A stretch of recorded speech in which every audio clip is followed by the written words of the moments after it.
3,678%. That's how much progress you would make if you got just 1% better every day for 365 days. Now, this sounds good in theory, but what happens when you actually put it into practice and you make an honest attempt to apply the 1% principle for a full year?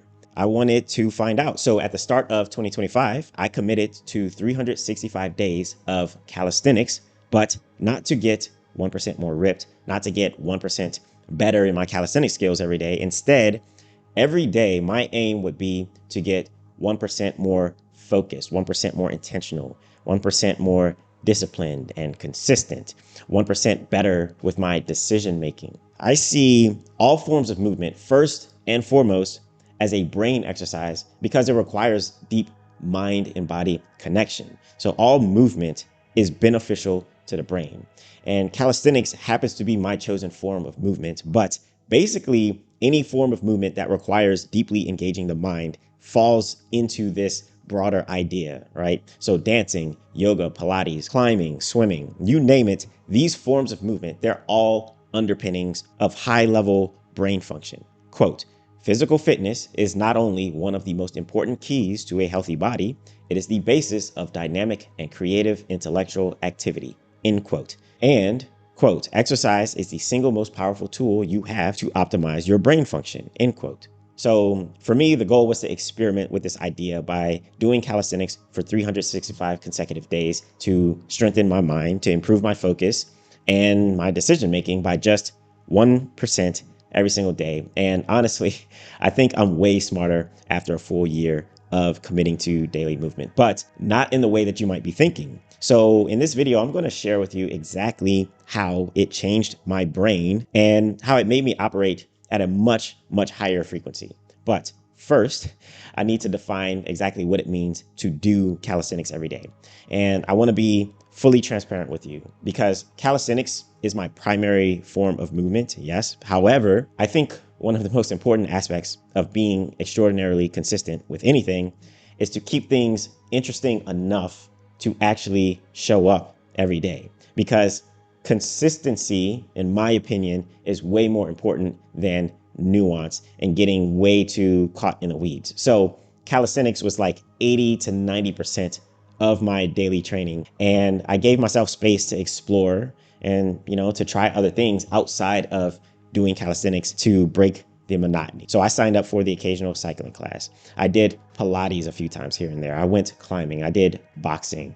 And then there were also days where I was super, super busy. I was traveling or something like that. And so I might not meet some people's definition for working out on those days. But for me, once again, it's consistency. That's the name of the game. So I created some rules for myself that set like this bare minimum of movement. And whether you want to call it a workout or not, I mean, that's up to you. I really don't care. But for the bare minimum, I do something like 100 push-ups plus 100 bodyweight squats or some equivalent of that.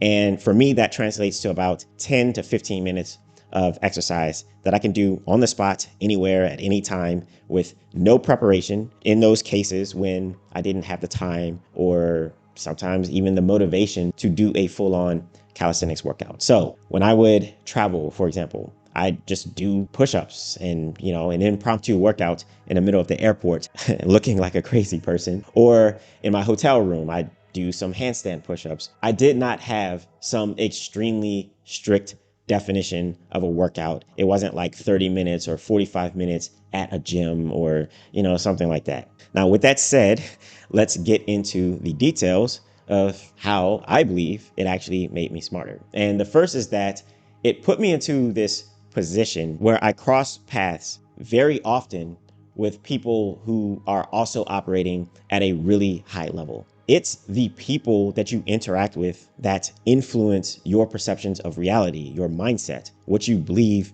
is actually possible. Since I was spending so much of my time in these calisthenics parks somewhere in the world, almost every day, I ended up unexpectedly running into guys like Adam Frater and Andre Strong, as well as a guy who goes by the name of Calisthenic Alchemy, who actually turned out to become a really good friend of mine. In fact, we met up in London in the middle of last year, 2025, to do some training together. And he's leveling up so much in his own life that some of the conversations that we had, that really inspired me, and it gave me a blueprint to breaking through some of my own self-imposed limitations. And this is just a small handful of the examples of the many connections that I made simply from being at a calisthenics park every day.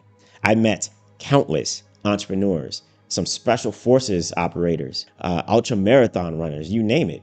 And in fact, the first person to join my private network, the Focus algorithm, is the founder and CEO of a tech company who's also trying to stay locked in so that he can make a successful exit on his business in 2026. And we bonded over this shared philosophy of living intentionally and executing on a vision with ruthless intensity. There is so much to gain in life through engaging with people who have accomplished things or people who are actively pursuing similar goals as you. And it's much more beneficial to engage with people like this than to like be on YouTube consuming self-improvement content, because it's those interactions where you're going to learn so much more context. You're going to learn so much nuance. You're going to learn the specifics of different challenges that people have, as well as different ways to overcome those challenges that you can apply to your own life. So those connections that I made just from showing up consistently, they have significantly elevated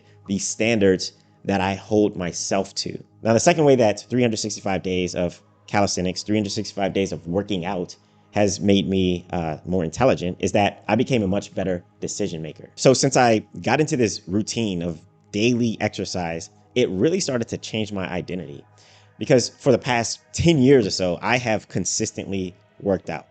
And over the past 6 years, I've consistently done calisthenics. But I had this mental shift from being a guy who just works out a lot to being somebody who shows up literally every day, purely in the spirit of self-mastery. Not most days, not 5 days a week, but every single day. And then from that, I started stacking new habits on top of this new identity. So it just felt like a very natural next step for me to quit consuming alcohol. So that's what I did. And then after that, I had this newfound mental clarity, probably because I wasn't drinking anymore. So I had this new mental clarity that inspired me to quit social media altogether. So I deleted most of my social media. Obviously, I'm still here on YouTube, I'm on LinkedIn, but I deleted my Instagram with 30,000 followers. I deleted, some other, like my ex and some other social media that I didn't really use. But doing these things created like this sort of flywheel effect where I would feel myself gaining more and more momentum, and making big life altering decisions started to become increasingly easier. And now I'm just on the lookout for like, what's the next big level up I can make? Like, I'm ready to do it. I have the mental fortitude. I have the willpower right now to do that, because I can feel the momentum continuing to build. And it's having this sort of decisiveness that leads to taking action much faster, which leads to quicker feedback. And quicker feedback means more rapid iteration. And knowledge, intelligence, confidence, all of these things are built through the iterative process that leads to more refined thinking, executing, following up on the things that you say that you're going to actually do. And so these are things that I would consider to be being more intelligent, right? It's not just being smarter or knowing more stuff, right? It's having your brain operate at a higher level across the board, including coming up with a vision and then actually executing on it, and not procrastinating and being indecisive and all of that stuff. Now, number 3 is that it reinforced the value of consistency and delayed gratification. For me, slowly noticing my handstands get better and my one-arm pull-ups getting easier, and I'm just unlocking these new skills purely through volume and repetition, that like provided me with a consistent source of healthy dopamine. And this is extremely underrated in a world that's otherwise awash in really cheap dopamine, that's awash in instant gratification. So I started to really appreciate the long-term satisfaction of experiencing personal growth that comes from focusing on one thing with extraordinary consistency over time. So now I approach my business very differently than I did a year ago. I approach this YouTube channel very differently than I did a year ago.